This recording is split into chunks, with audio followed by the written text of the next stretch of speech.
Allez, alors, passe un match tranquille ici. Hein, 3-0. Hein? Et tu compliques encore la vie, Machada. Ça a été la même chose que contre Alavés, ce match du début de la saison. Pourquoi? Parce que l'équipe fait les mêmes choses qu'au début de la saison. Parce qu'il n'y a pas de travail ici, parce qu'il n'y a pas de tension ici, parce qu'il n'y a pas de compétitivité ici, parce qu'il n'y a rien ici. Bon, il y a quelque chose, c'est pour cela que Mbappé apparaît et te met deux superbes buts. Arda Güler, bien sûr, Arda Güler fait ce qu'il peut et il le fait très bien quand l'homme sur le banc, Ancelotti, lui donne des minutes. Parce que chaque but qu'Arda Güler marque, chaque passe décisive qu'il donne, chaque bon match qu'il protagonise, cela pointe le technicien du Real Madrid. Et aujourd'hui aussi, on le pointe du doigt pour les changements qu'il a fait. Et ensuite, pour ne pas, parce que l'équipe n'a pas l'attention qu'elle doit avoir en jouant de nouveau la Ligue. Parce que, attention, nous sommes ici, comme cela ne peut être autrement, en train de blâmer Ancelotti. Ce qui se passe aujourd'hui est ce qui s'est passé aujourd'hui et pendant toute la saison, c'est révélateur de ce que ce monsieur ne peut pas continuer et ne va pas continuer, mais aussi pour les joueurs. Là, parce qu'il y a eu un moment où le Celta s'est mis. Et maintenant, parlons aussi de l'arbitre. Hein. Un vol honteux, un vol et on s'en sort par miracle. Quand le Celta a voulu remonter et savait qu'il pouvait tiper en plus, car ce n'était pas la seule équipe qui allait essayer et que, le même Celta en Coupe Zuvier, souvenez-vous, non? On gagnait 2-0, ils nous ont égalés en prolongation. Madrid a ensuite résolu l'éliminatoire et a continué dans cette compétition. Mais ces gens-là nous l'ont déjà fait. Mais je insiste, quand ils font ce qu'ils doivent faire, nous nous endormons, nous nous endormons à nouveau. Et entre autres choses, et en grande partie parce que les footballeurs devant ne redescendent pas, ne défendent pas, ils restent quatre devant et il se crée un trou impressionnant dans l'équipe. Et en plus, avec la défense que nous avons, bah, que dire. Et maintenant, passons aux actions, parce que de nouveau, Gil Manzano nous a encore dupés, et cela aurait pu être très grave, parce que s'il y avait eu égalité, nous serions déjà hors de la Liga, ce que beaucoup d'entre vous penseriez, et je suis en grande partie d'accord avec vous. Comment pouvons-nous penser que nous pouvons gagner si le prochain match est à Montjuic contre la meilleure attaque de cette saison, contre nous qui avons la pire défense et qui avons vécu des moments ridicules comme celui du match d'aujourd'hui? Les changements, les changements. Chouameni était averti.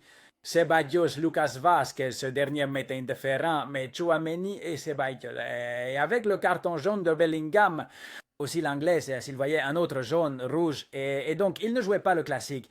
Regardez quel joueur bien que tel que Jude, et peut-être que nous ne l'aurions pas, et peut-être que nous ne l'aurions pas tant regretté à Montjuic, mais bon, oui, oui, parce que voyons, parce qu'il n'y a personne d'autre, mais ce que Jude a fait dans cette dernière action, c'est-à-dire la saison que l'Anglais est en train d'avoir dernièrement. Et un tas d'actions aujourd'hui dans lesquelles il semble être un joueur différent de la saison passée. On dirait qu'il a oublié de jouer au football. Et cette dernière contre-attaque qui a permis une attaque de plus du Celta. Quand tu es seul, tu as Vinicius à gauche, qu'attends-tu? À la donner à Vinicius ou à tenter ta chance toi-même? Et le type qui vient derrière, qui venait à 15, 20 mètres, finit par te rattraper et les gens, le murmure du Bernabéu disant ça va, ça va, ça va, et il ne se rend pas compte. Mais comme je le disais, à ce qui concerne les changements, c'était pour le remplacer plutôt par Brahim. Ne parlons même pas de Chouameni pour Jacobo Ramon, ce garçon dont il y a déjà beaucoup de mèmes sur les réseaux sociaux, disant qu'il ressemble physiquement à Vallejo, Vallejo version 2.0. Enfin, j'espère que non. Pauvre garçon, mais les performances de ce garçon au Real Madrid, quand il a eu des minutes, ont été laisse beaucoup à désirer, hein, beaucoup à désirer. Ce n'est pas Asensio, loin de là. C'est-à-dire, il a il disait Nati qu'il était meilleur, mais pour jouer au Madrid, il faut avoir de la personnalité et il faut une série de choses, en plus d'être un bon défenseur, que si ce n'est pas le cas, eh bien, cela te rend inapte pour jouer au Madrid. C'est vrai qu'il a coïncidé avec l'entrée de Iago Aspas au Celta et il a fait des merveilles parce qu'il est très bon, hein, Iago Aspas. Et je crois que c'était l'action de l'arrêt, celui de Courtois, qui après ont failli.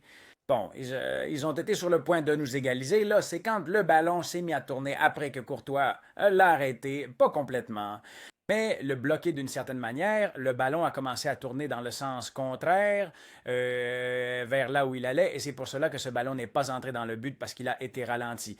La passe était d'Aspas de talon, et là, Giacomo Ramon observait l'action loin d'Aspas. Là, tu dois te rapprocher d'un type que de face ou de dos, et tu sais qu'il va toujours te semer la pagaille et qu'il t'a d'ailleurs semé la pagaille dans un des buts, celui de Svedberg, dans le second du Celta, non?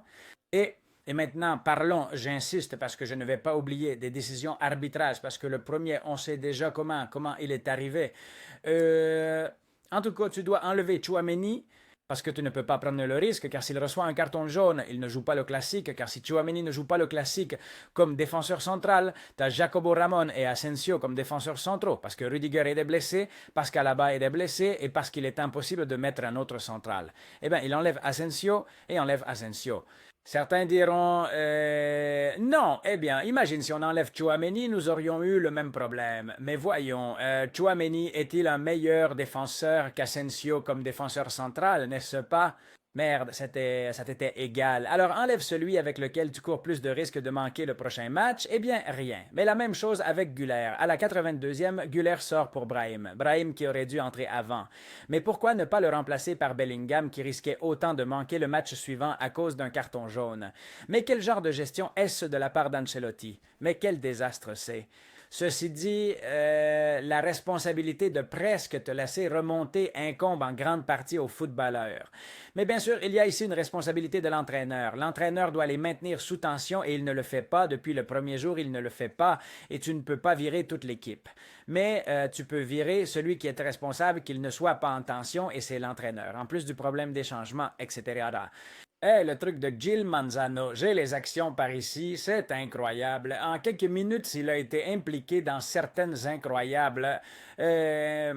Voyons, ceci concerne le but, le corner qui est stiflé en faveur de Celta. Observé à tir d'un footballeur de Celta, ça touche Swedberg clairement.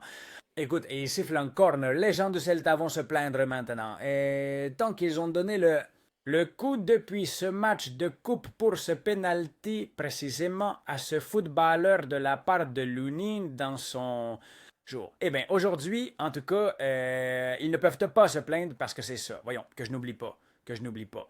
Eh bien, il y a ce grand penalty pour une main de Marcos Alonso qui sort la main après un contrôle de Mbappé. Il sort la main après un contrôle de Mbappé. C'est vrai qu'il y a d'abord un coup sur le ventre, puis avec le genou de Mbappé, mais il lève la main.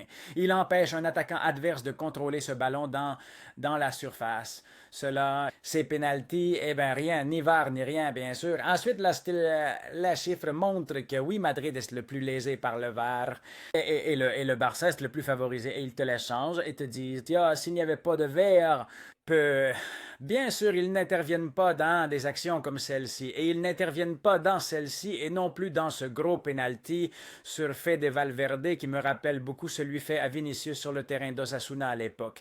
C'est au-dessus de la ligne de la surface, donc c'est déjà à l'intérieur de la surface et c'est un penaltazo. Je n'ai que celle de dos, je n'ai pas la frontale, mais la frontale est encore plus claire qu'ils font un penalty sur Fede Valverde. Écoute, deux pénaltys. Le corner qui n'était pas pour le premier but du Celta et qui ouvre là la voie à la folie. Et aussi, voyons voir si je l'ai par ici, une faute. Il y a une faute sur Mbappé. La voici. Il y a une faute sur Mbappé qui vient d'un accrochage que lui fait Gil Manzano était devant. Puis il lui met la main sur le visage et plus tard, dans cette même action, il commet cette faute très évidente. Écoute, Gil Manzano qui n'apparaît pas ici, mais qui était en face de l'action, le joueur du Celta dit à Mbappé de ne pas se jeter par terre et tout, et Gil Manzano dit qu'il n'y a rien ici. Bon, enfin, bien sûr, c'est que, bien sûr, ajoute cela à ce qu'on a eu cette année, à quel point l'équipe a été mauvaise, à quel point l'entraîneur a été mauvais, le vol, arbitrage brutal de tout le mois de février, et puis cette torture incessante de un petit peu, un petit peu, un petit peu, un petit peu dans chaque match. Aujourd'hui, c'était plus qu'une goutte d'eau, hein? C'est à cela que nous faisons référence quand il ne sort pas de carton jaune pour les adversaires, etc., avec la répétition des fautes et tout ça. Et cela pourrait être cadré dans cela, une faute en dehors de la surface, que l'arbitre est devant et ne la siffle pas. Mais en plus, il y a eu deux pénaltys et un but qui n'aurait pas dû être accordé de leur part. Ce n'est pas révisable par le VAR, ni cette action, bien sûr, ni celle du corner qui conduit au but du Celta, mais les deux pénaltys si, et le VAR n'intervient pas. Eh bien, et je voulais déjà terminer cette vidéo avec justement Mbappé et Goller, n'est-ce pas? Mbappé a marqué deux superbes buts. Il a marqué 36 buts cette année, dans une année quelconque et dans une mauvaise année de Mbappé. C'est hallucinant ce que ce garçon peut donner en défendant de la même manière et sans presser pareil et étant plus ou moins dans cette version de 70% de ce qu'il peut donner avec une équipe qui fonctionne bien, qui le fournit bien en ballon et qui travaille, pas pour lui, mais qui travaille un peu plus. Et bien sûr, enfin, 36 buts. Imaginez avec un entraîneur qui change toute cette dynamique. Et puis, sans parler de l'entraîneur, si l'année prochaine, j'espère que ce sera Xabi Alonso ou qui que ce soit, j'espère que ce sera Xabi qui le fera jouer Güler davantage et dans cette position, car il a démontré qu'il est un footballeur. Et Güler a fait un grand match en plus, et en plus de son but magnifique à la passe à Mbappé pour le deuxième du Français, qui était le troisième du Madrid. Et rien, alors tu as la partie positive la partie négative, et tout ce que nous avons commenté, c'est tout le reste. Et enfin, pas un match tranquille. Je dis, voyons, si cela se termine, si j'ai la possibilité de faire la miniature de la vidéo, être tranquille, me préparer mieux, rien. Ici, à la fin, folie, schizophrénie, et puis comme toujours, les gars, que tout aille bien pour vous. Mettez un j'aime si vous avez aimé cette vidéo. Abonnez-vous à la chaîne. S'il vous plaît, commentez, partagez. On est toujours vivant, on est toujours vivant. Peut-être qu'ils nous l'expliqueront dimanche prochain à Montjuic et nous diront que c'est fini. Mais si on gagne là-bas et c'est que cette équipe est si étrange, presque, il était déjà sur le point de gagner la finale de la Coupe. Là, je le dis depuis longtemps. Il peut y avoir de la Ligue pour les 3 matchs que le Barça a. Ensuite, celui de qui j'ai peur, c'est de mon entraîneur et de mon équipe parce que je ne suis pas sûr de gagner les trois qui restent. Bon, et comme dit, allez, on se voit après là avec les réactions. Ciao!